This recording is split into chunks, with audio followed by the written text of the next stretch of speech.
परमेश्वर के पवित्र नाम की तारीफ हो कि हम सब खुदावंद खुदा की हजूरी में हैं।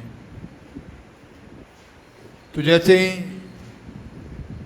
बीते शनिवार भी हमने उस बात को लेकर खुदा के कलाम से सीखा था जो भविष्यवाणी हुई थी कि बहुत सारे लोगों ने अपने आप को फगूड़ी के पत्तों से ढांपा हुआ है और वो समझते हैं कि वो लिबास में हैं, उन्होंने जलाली लिबास को पहना हुआ है।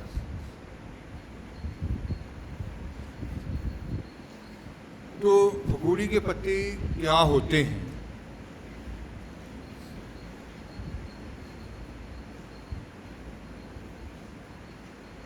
सबसे पहली बात है कि जो धर्म होता है वो इंसान को बचा नहीं सकता। पौलुस इसके बारे में कहता है गलातियां 2 बाब उसकी 16 आयत जब हम पढ़ेंगे।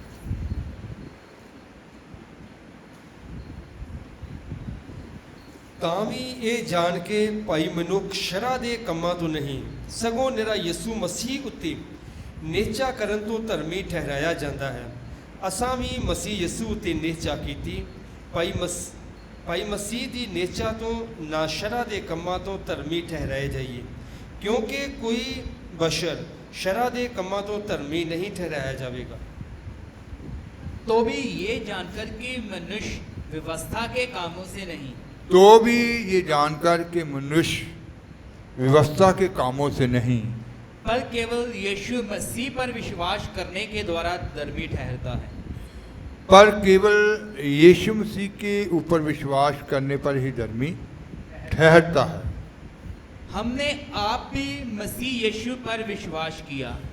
एक समय था कि पौलुस भी व्यवस्था की बातों को पूरा करने वाला था, शरह के बीच में चलने वाला था।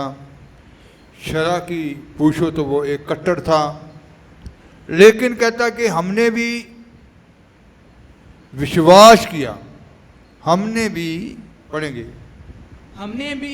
हमने आप भी मसीह यीशु पर विश्वास किया। हमने आप भी मसीह यीशु के ऊपर विश्वास किया कि हम व्यवस्था के कामों से नहीं पर मसीह यीशु पर विश्वास करने से धर्मी हम हैं। व्यवस्था के कामों से नहीं पर मसीह यीशु के ऊपर विश्वास करने से धर्मी ठहरेंगे। इसलिए कि व्यवस्था के कामों से कोई प्राणी धर्मी ना ठहरेगा। इसका मतलब है कि जो धर्म है वो इंसान को बचा नहीं सकता, इसलिए कहता कि व्यवस्था के कामों से कोई भी इंसान धर्मी ठहर नहीं सकता। जब हम इसकी 3 की 10 और 11 आयत भी पढ़ते हैं तो वहां भी लिखा, पढ़ेंगे।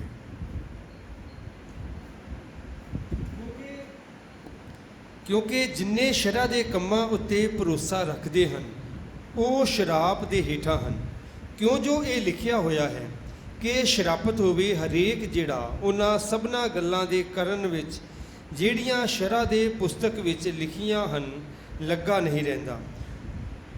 ਹੁਣ ਇਹ ਗੱਲ ਪ੍ਰਗਟ ਹੈ ਕਿ ਪਰਮੇਸ਼ਰ ਦੇ ਅੱਗੇ ਸ਼ਰ੍ਹਾ ਤੋਂ ਧਰਮੀ ਕੋਈ ਨਹੀਂ ਠਹਿਰਦਾ, ਇਸ ਲਈ ਜੋ ਧਰਮੀ ਨੇਚਾ ਤੋਂ ਜਿਉਂਦਾ ਰਹੇਗਾ।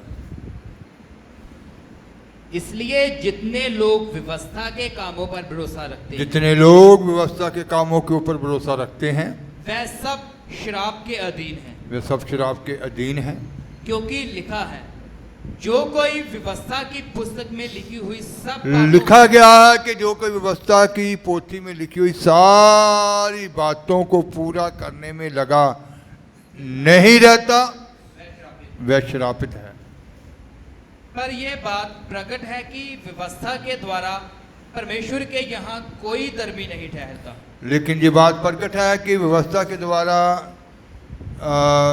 इंसान परमेश्वर के सामने कोई भी धर्मी नहीं ठहरता, क्योंकि धर्मी जन विश्वास से धर्मी जन जो है वो विश्वास से ही जीवित रहेगा।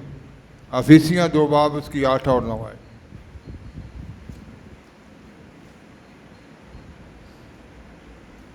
ਕਿਉਂ ਜੋ ਤੁਸੀਂ ਕਿਰਪਾ ਤੋਂ ਨਿਸ਼ਚਾ ਦੇ ਰਾਹੀਂ ਬਚਾਏ ਗਏ ਅਤੇ ਇਹ ਤੁਹਾਡੀ ਵੱਲੋਂ ਨਹੀਂ, ਇਹ ਪਰਮੇਸ਼ਵਰ ਦੀ ਬਖਸ਼ਿਸ਼ ਹੈ।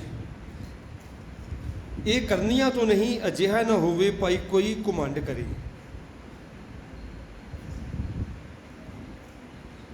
2 बाब उसकी 8 और 9 है। क्योंकि विश्वास के द्वारा अनुग्रह ही से तुम्हारा उद्धार हुआ विश्वास के द्वारा अनुग्रह ही से तुम्हारा उद्धार हुआ है।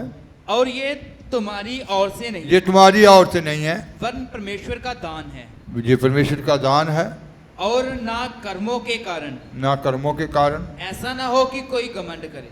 ऐसा ना हो कि कोई घमंड। तो इसका मतलब है कि शरा इंसान को, व्यवस्था जो है वो धर्मी नहीं ठहरा सकती। अब हम देखेंगे कि जो शरा के काम होते हैं, जैसे शुरुआत में आदम से जब गुनाह हुआ तो उसने अपने आप को फगूड़ी के पत्तों से, अंजीर के पत्तों से ढांपा। जैसे उत्पत्ति 3:7 में जो लिखा है, इंसान का, आदम का तरीका और था, लेकिन खुदा का तरीका और था। पढ़ेंगे 3:7, 3:21। ਤਦ ਦੋਹਾਂ ਦੀਆਂ ਅੱਖੀਆਂ ਖੁੱਲ੍ਹ ਗਈਆਂ ਅਤੇ ਉਹਨਾਂ ਨੇ ਜਾਣ ਲਿਆ ਭਾਈ ਅਸੀਂ ਨੰਗੇ ਹਾਂ। ਸੋ ਉਹਨਾਂ ਨੇ ਫਗੂੜੀ ਦੇ ਪੱਤੇ ਸਿਉਂ ਕੇ ਆਪਣੇ ਲਈ ਤਹਿਮਤ ਬਣਾਏ।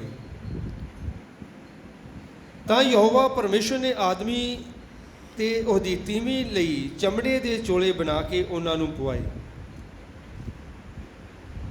तब उन दोनों की आंखें खुल गईं और उनको मालूम हुआ कि वह नंगे हैं, इसलिए उन्होंने अंजीर के पत्ते जोड़ जोड़ कर लंगोट बना लिए। और यहोवा परमेश्वर ने जब उनसे गुनाह हुआ तब उनकी आंखें खुल गई और उन्होंने मालूम किया कि वो क्या है, नंगे हैं।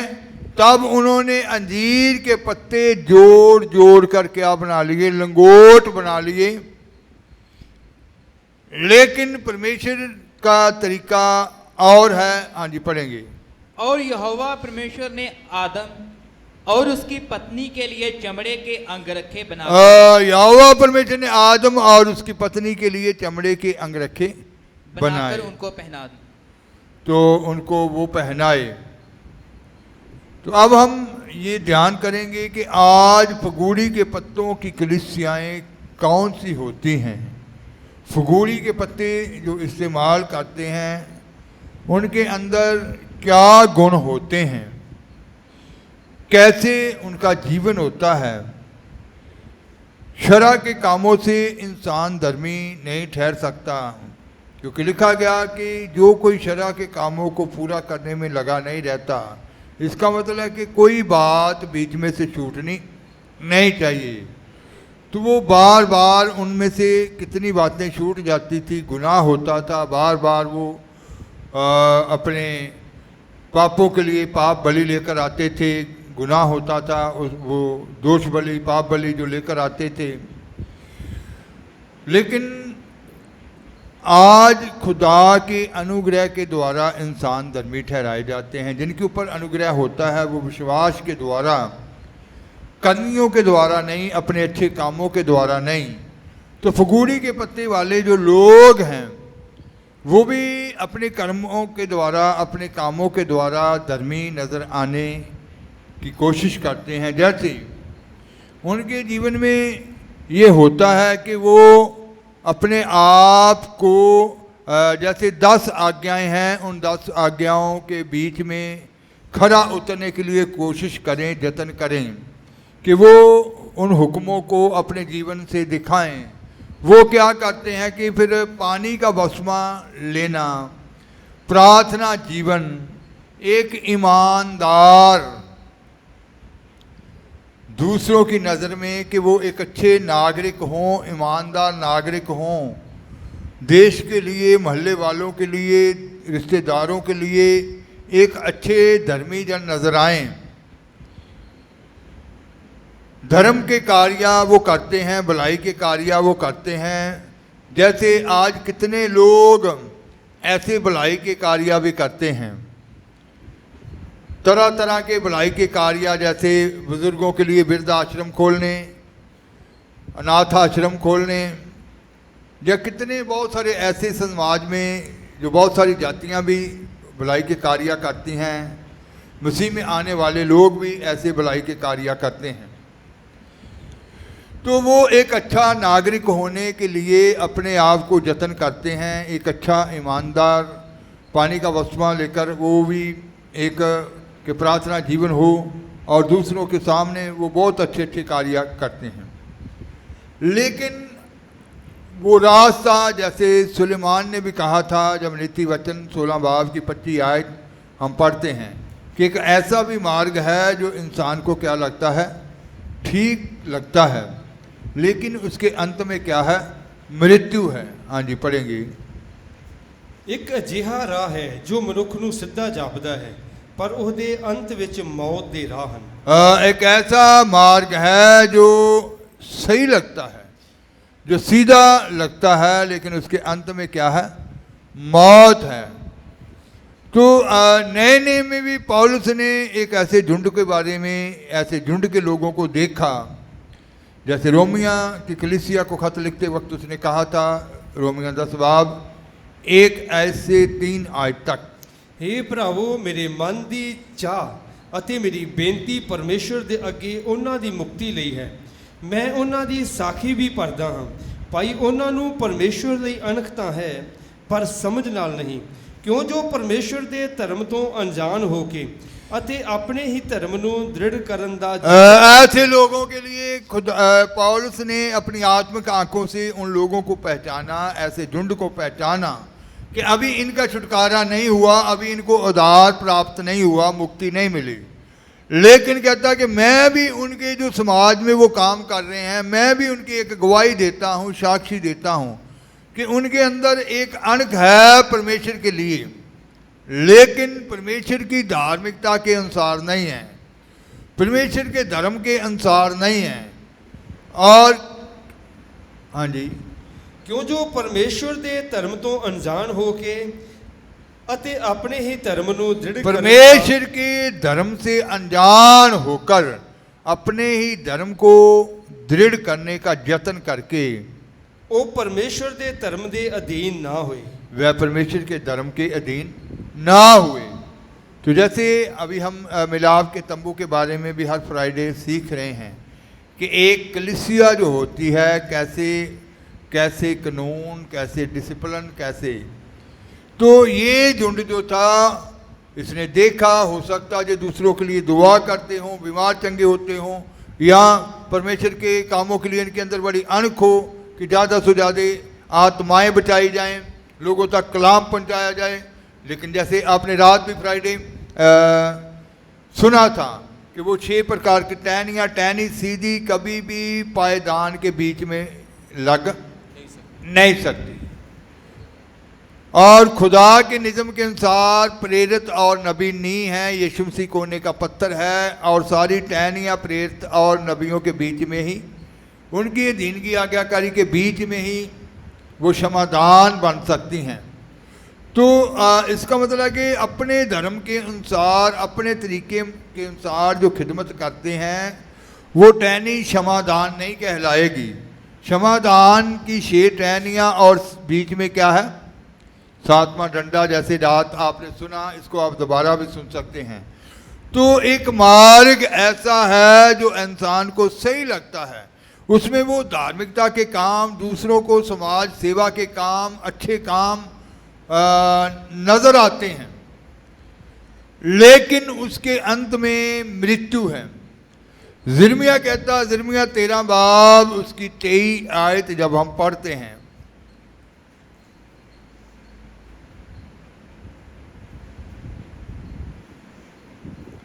ਭਲਾ ਹਬਸ਼ੀ ਆਪਣੀ ਖਲ ਨੂੰ ਜਾਂ ਚਿੱਤਾ ਆਪਣੇ ਦਾਗਾਂ ਨੂੰ ਬਦਲ ਸਕਦਾ ਹੈ, ਤਾਂ ਤੂੰ ਵੀ ਭਲਾਈ ਕਰ ਸਕਦਾ ਹੈ ਜਿਹਨੇ ਬੁਰਾਈ ਸਿੱਖੀ ਹੋਈ ਹੈ।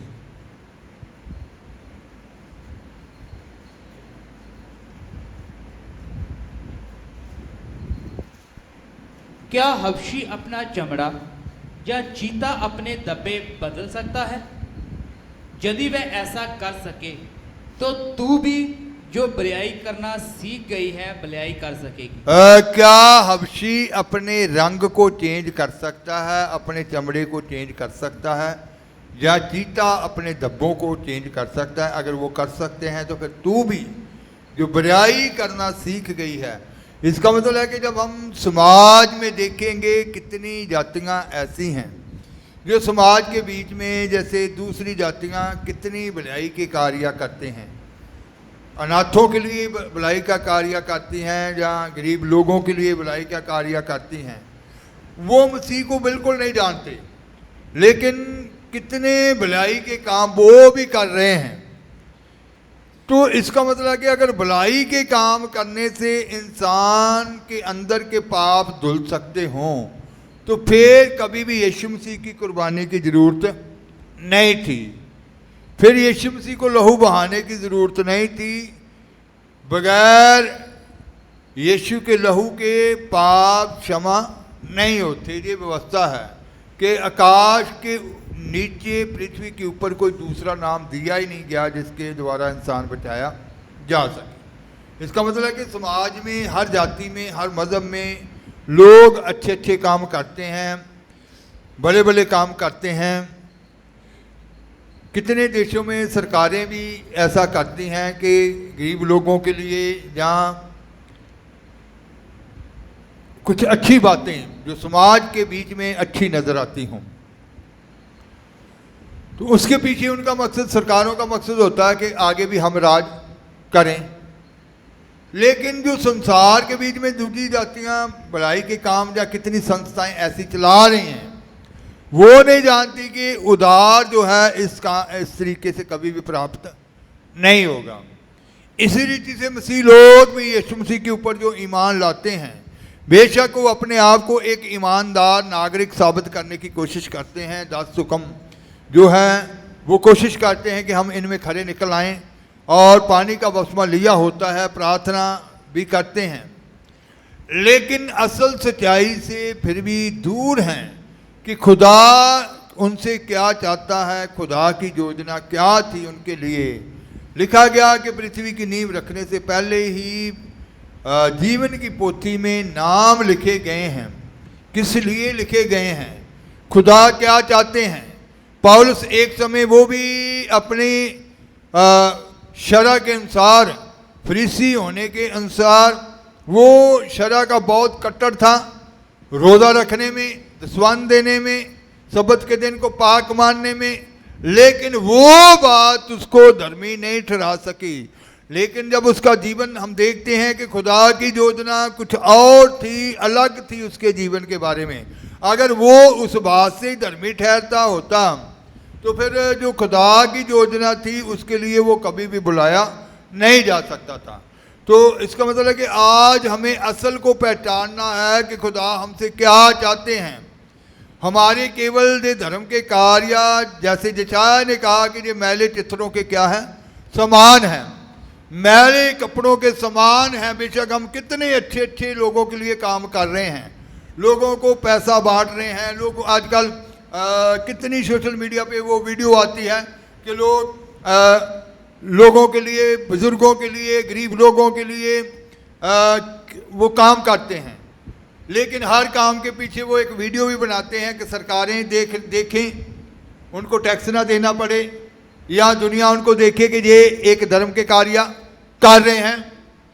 तो लेकिन जैसे पौलुस के जीवन से हम सीख सकते हैं कि उसको कैसे खुदा ने बुलाया, कैसे अलग किया। व्यवस्था के अनुसार अगर उसका जीवन देखा जाए तो वो शरअ में क्या था, बहुत कट्टर इंसान था। कभी भी वो रोज़ा मिस नहीं करता होगा, कभी भी वो सब्बत के दिन को नापाक नहीं ठहराता होगा, हर सब्बत को वो शरअ के मुताबिक हैकल में जाता होगा, अपनी कमाई का दसवांश जो है पूरा प्रॉपर देता होगा। लेकिन जब खुदा ने उसको बुलाया,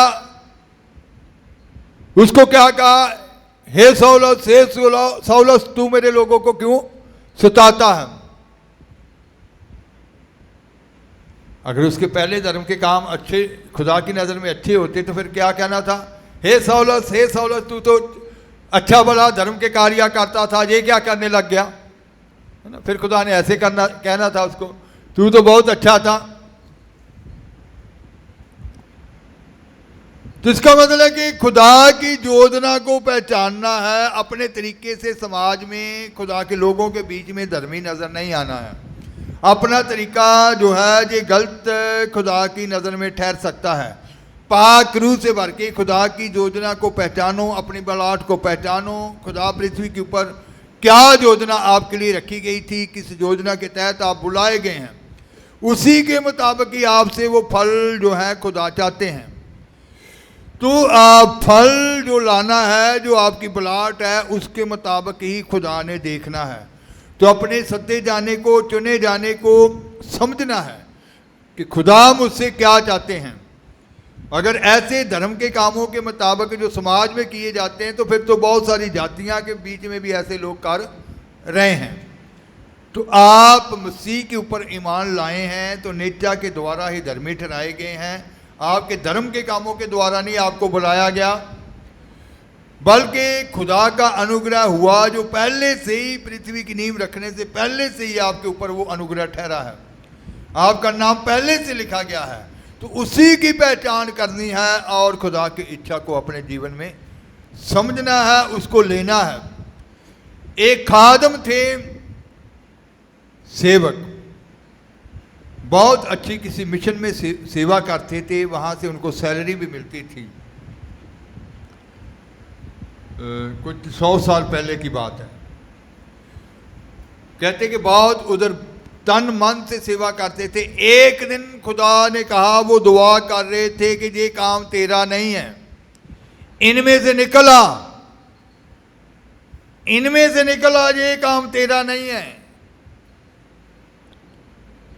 मैं तुझे दिखाऊंगा तूने क्या करना है, मैं तुझे बताऊंगा तुझसे मैं क्या कराना चाहता हूं। खुदा ने उनको, उसने खुदा की आवाज को सुना, उस मिशन को छोड़ा, सैलरी को छोड़ा। उस वक्त कहते कि कोई इतना काम भी नहीं था उसके पास, उनके पास, और फिर भी खुदा की आवाज को सुनकर उस मिशन की जॉब को छोड़ दिया। तो खुदा ने फिर जैसा उनको कहा, फिर हिंदुस्तान के बीच, क्या पूरी दुनिया के बीच में एक ऐसी संस्था खड़ी की गई उनके द्वारा। तो इसका मतलब है कि खुदा उनसे अलग तरीके से करवाना चाहते थे। पहले भी वो खुदा का कार्य रहे थे कि लोगों को वचन सुनाते थे, भजन गाते थे, दुआ करते थे, जैसी उनके मिशन के कायदे कानून थे उसके मुताबिक वो कार्य करते थे। लेकिन खुदा की आवाज़ को सुना और फिर खुदा की इच्छा के अनुसार उस कार्य को अपने जीवन में लिया। तो आज आप सबके जीवनों से जो खुदा की योजना है उसी को ढूंढना है। ढूंढने वाले पा लेते हैं, मांगोगे तो दिया जाएगा, ढूंढोगे तो पाओगे। तो ढूंढने वाले उस बात को पाते हैं कि प्रभु तू क्या चाहता है, कैसे चाहता है। तो इसका मतलब है कि जैसे खुदा चाहते हैं उसको अपने जीवन में लेना है। ये इन्हीं बातों तक सीमित नहीं रहना कि मैं ये कार्य कर रहा हूँ, बस अच्छा काम कर रहा हूँ, कि जो दुनिया भी अच्छा कह रही है, आस पड़ोस के लोग, रिश्तेदार भी अच्छा कह रहे हैं, लेकिन खुदा उसको अच्छा कह रहे हैं या नहीं कह रहे, इसी बात को समझना है। क्योंकि व्यवस्था जो है वो धर्मी नहीं ठहराती। तो आज ये एक शरा है। कितने लोग शरा के अनुसार ही, मसीह लोग भी कितने संगति करते हैं, एक शरा का पालन करते हैं कि लो जी एतवार को संगति में जाना है। हम ईसाइयों में जन्म लिया है, मसीह परिवार में जन्म लिया है, हमारा कर्तव्य है कि सुबह उठकर बेशक 5 मिनट की दुआ करें, दुआ करना है। 10 हुक्म वो सामने लगाए होते हैं दीवार के ऊपर कि हम माँ बाप का आदर करना है। दूसरे पहला हुक्म कि सच्चा जिंदा एक खुदा है, एक ही खुदा की उपासना करनी है। तो उन 10 हुक्मों को वो पालना करने की कोशिश करते हैं। शाम को थोड़ी दुआ की, तो एक अच्छा जीवन व्यतीत करने की कोशिश करते हैं समाज के बीच में। लेकिन वो खुदा की इच्छा नहीं होती। खुदा की इच्छा क्या है?